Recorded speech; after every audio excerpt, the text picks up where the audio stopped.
Assalamualaikum warahmatullahi wabarakatuh. Terima kasih yang udah klik video ini. Ratu Laut Utara. Ratu Laut Utara adalah sosok legenda penguasa Laut Utara Pulau Jawa, khususnya di utara Pekalongan, Jawa Tengah. Dalam kepercayaan masyarakat Pekalongan, nama Ratu Utara yang sebenarnya adalah Dewi Lanjar. Lanjar adalah sebutan bagi wanita yang bercerai dengan suaminya dalam usia yang masih muda dan belum mempunyai anak. Masyarakat Pekalongan pada khususnya masih memiliki kepercayaan kental terhadap sosok Dewi Lanjar.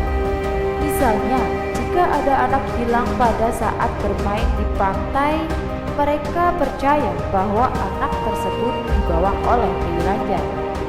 Konon letak keraton Dewi Lanjar terletak di pantai Pekalongan sebelah Sungai Selamaran. Pada zaman dahulu di Pekalongan, hiduplah seorang putri cantik bernama Dewi Rara Kuning. Ia telah menjadi janda di usia yang sangat muda karena suaminya meninggal beberapa waktu setelah pernikahan mereka. Itulah sebabnya Dewi Rara Kuning kemudian terkenal dengan sebutan Dewi Lanjar. Karena hal itu, Dewi Lanjar memutuskan untuk meninggalkan kampung halamannya agar tidak terus-menerus dirundung duka. Setibanya di Sungai Opang, ia bertemu dengan Raja Mataram Panembahan Senopati bersama Majapahit Singarana yang sedang bertapa mengapung di atas permukaan sungai. Dewi Lanjar mengutarakan isi hatinya dan berkata tidak akan menikah lagi. Dewi Lanjar mengutarakan isi hatinya dan berkata tidak akan menikah lagi. Panembahan Senopati dan Mahapati Singarana sangat senang, kemudian menasihatinya agar menata di pantai selatan menghadap Ratu Kidul.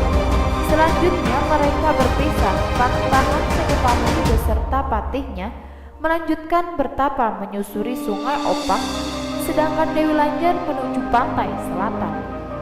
Ia bertapa dengan tekun, kemudian moksa dan bertemu dengan sang ratu. Dalam pertemuan itu, Dewi Lanjar memohon menjadi anak buah sang ratu dan ratu pun tidak berkeberatan. Suatu hari, Dewi Lanjar bersama pasukan jin diperintahkan untuk mengganggu dan mencegah Raden Bahu yang sedang membuka hutan Gembiren atau saat ini berada di sekitar jembatan Anin Pekalongan di desa Sorogenen. Namun, Raden Bahu tidak terpengaruh semua godaan Dewi Lanjar dan pasukan jinnya. Karena tidak berhasil menunaikan tugas, Dewi Lanjar memutuskan untuk tidak kembali ke pantai selatan, tetapi memohon izin kepada Raden Bahu untuk tetap bertempat tinggal di Pekalongan. Hal tersebut disetujui baik oleh Raden Bahu maupun oleh Kanjeng Ratu. Dewi Lanjar diperkenankan tinggal di pantai utara Jawa Tengah, terutama di Pekalongan. Kisah Dewi Lanjar, di balik keindahan yang tampak dari pantai Selamaran, tersimpan kisah mistis dari seorang makhluk gaib yang disebut-sebut sebagai sang penguasa pantai utara. Warga setempat menyebutnya sebagai Dewi Lanjar, sosok cantik jelita yang diangkat menjadi ratu di pantai utara oleh Gusti Kanjeng Ratu Kencanasari atau lebih dikenal sebagai Gusti Kanjeng Ratu Kidul. Dewi Lanjar merupakan salah satu dari 29 abdi dinasti Gusti Kanjeng Ratu Kidul yang berkuasa di Samudra Hindia, pantai selatan Jawa. Dewi Lanjar secara khusus diperintahkan oleh Gusti Kanjeng Ratu Kidul untuk menjaga ekosistem kawasan pantai utara Pulau Jawa dari berbagai kerusakan.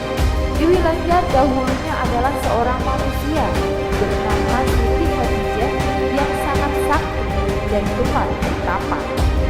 Setelah beberapa hari menikah, Siti Hadijah ditinggal mati oleh suaminya karena tenggelam saat melaut. Siti Hadijah dirundung duka yang sangat luar biasa. Untuk menenangkan diri dan mencari petunjuk dari Tuhan, kemudian Siti Hadijah pergi ke pantai selatan untuk berenang. Karena memiliki kesaktian yang tinggi, Siti Hadijah kemudian ditemui oleh Gusti Kanjeng Ratu Kidul saat sedang bertapa. Gusti Kanjeng Ratu Kidul memberikan pesan untuk kembali saja ke pantai utara. Sampai di pantai utara, Siti Khotijah kembali bertapa hingga ia ditelan oleh sebuah ombak yang dahsyat. Setelah kejadian itu, Siti Khotijah diangkat menjadi penguasa pantai utara dengan gelar Raden Nganten Rara Kuning atau lebih populer sebagai Dewi Lanjar. Dewi Lanjar memiliki hubungan erat dengan kerajaan Mataram Islam masa pemerintahan Sultan Agung. Pantai Selemaran merupakan lokasi di mana pintu masuk istana megah milik Sang Dewi. Bagi orang yang memiliki kemampuan indera keenam, akan dapat melihat adanya karpet merah gaib yang menghubungkan langsung ke pintu sebuah istana megah bertabur emas, intan, dan permata yang berkelap-kelip.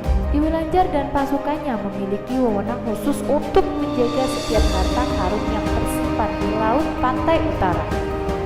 Harta karun ini berasal dari kapal-kapal saudagar yang karam pada masa kerajaan Hindu-Buddha, Kesultanan Islam hingga kolonial Belanda.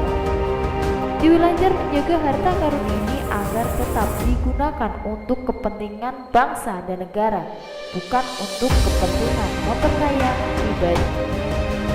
Dewi Lanjar memiliki abdi dinasti, salah satunya bertugas sebagai penggoda iman manusia. Sosok abdi dinasti ini menyerupai lorong di pantai selatan dengan perwujudan setengah manusia dan setengah naga. Sosok ini akan selalu menjerumuskan orang-orang yang memiliki pemikiran sesat dan mencari jalan pintas untuk meraih kekayaan dan mengembangkan seseorang yang sangat dia cintai. Nah, itu tadi adalah sepenggal kisah mengenai Dewi Lanjar. Jika teman-teman memiliki kisah versinya, bisa banget nanti menambahkan di kolom komentar biar aku bisa lebih ngerti bagaimana cerita saya. Oke, terima kasih yang sudah menonton. Wassalamualaikum warahmatullahi wabarakatuh.